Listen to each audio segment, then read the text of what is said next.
Que história é essa de boi mudo? Parece um apelido meio esquisito, né? Pois é, mas essa é a história de um menino que, apesar do apelido, fez um barulho danado no mundo só com o poder da sua mente. Bora conhecer essa jornada incrível?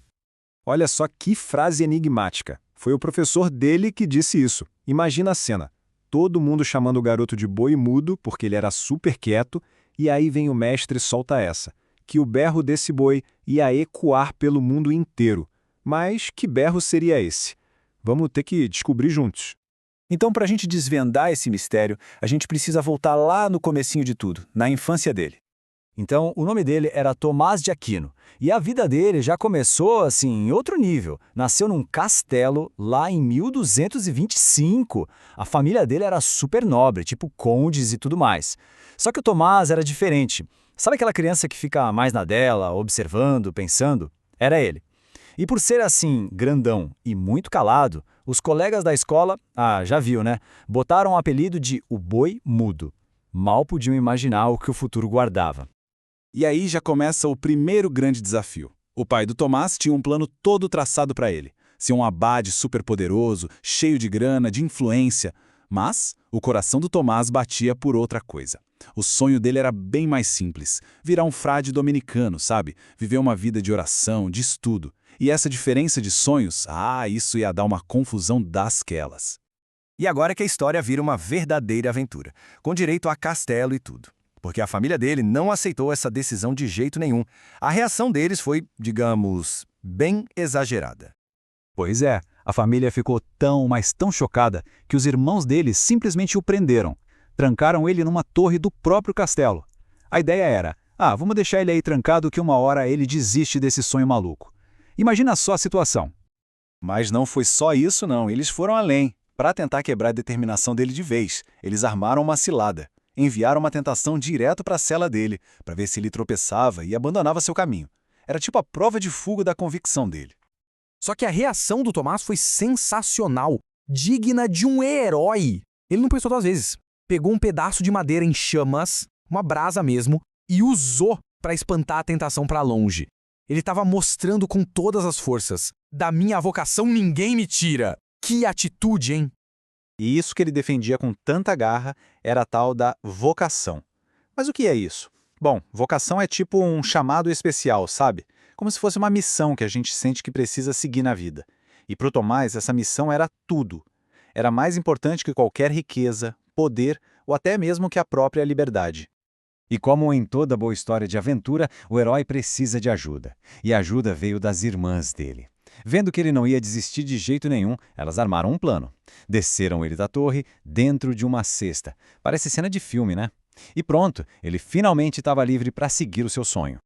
Ok, agora com a liberdade conquistada, Tomás podia finalmente focar no que ele mais amava, estudar e ensinar. E foi nesse momento que a grande ideia da vida dele começou a nascer. Ele não perdeu tempo. Viajou, estudou com os caras mais inteligentes da época, tipo o Alberto Magno, aquele da profecia, lembra? E virou um professor super famoso lá em Paris. Ele era tão, mas tão sábio, que ganhou um apelido novo, bem mais legal que o antigo. Agora ele era o Dr. Angélicos, que quer dizer Doutor Angélico. Bem melhor que boi mudo, né? Naquele tempo, tinha uma discussão muito grande. Era como se as pessoas tivessem que escolher um time. Ou o time da razão, que é usar a nossa inteligência, a lógica, aprender com o que a gente vê e toca, ou o time da fé, que é confiar em Deus e no que Ele revelou. Parecia que os dois não podiam jogar juntos. E aí veio a grande sacada de Tomás. Ele chegou e disse, pessoal, calma aí, razão e fé não são inimigas. Muito pelo contrário, elas são, super amigas. Ele mostrou que a gente pode e deve usar a nossa inteligência para entender o mundo e, ao mesmo tempo, ter fé em Deus, que as duas coisas, juntas, nos levam para mais perto da verdade. Isso foi, totalmente revolucionário para a época. Ele basicamente mostrou que ciência e religião podiam andar de mãos dadas. E olha que profundo isso. Já no final da vida, depois de ter escrito uma pilha de livros gigantesca, Tomás teve uma experiência mística, uma visão de Deus tão forte que ele disse essa frase aí, que tudo o que ele escreveu, toda aquela sabedoria, parecia palha perto do que foi revelado a ele. É como se ele dissesse, a nossa inteligência é incrível, nos leva longe, mas a experiência com Deus, essa vai além de qualquer palavra.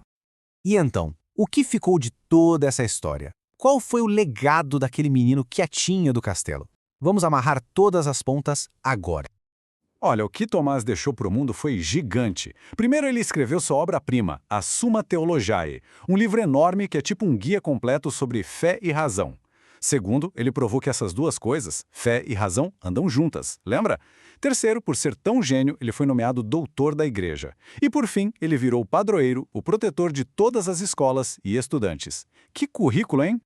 E aqui a gente finalmente resolve o mistério do começo. A profecia do berro do boi mudo. O berro de Tomás não foi um grito de verdade. Foi o poder das ideias dele. Foram os seus livros, os seus ensinamentos, que berraram tão alto a ponto de mudar o mundo e de ecoar até hoje, ensinando a gente que ter fé e ser inteligente é uma combinação poderosa.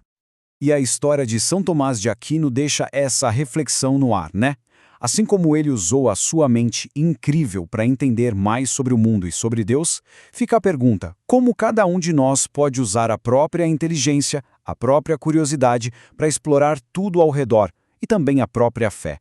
É uma boa pergunta para a gente levar.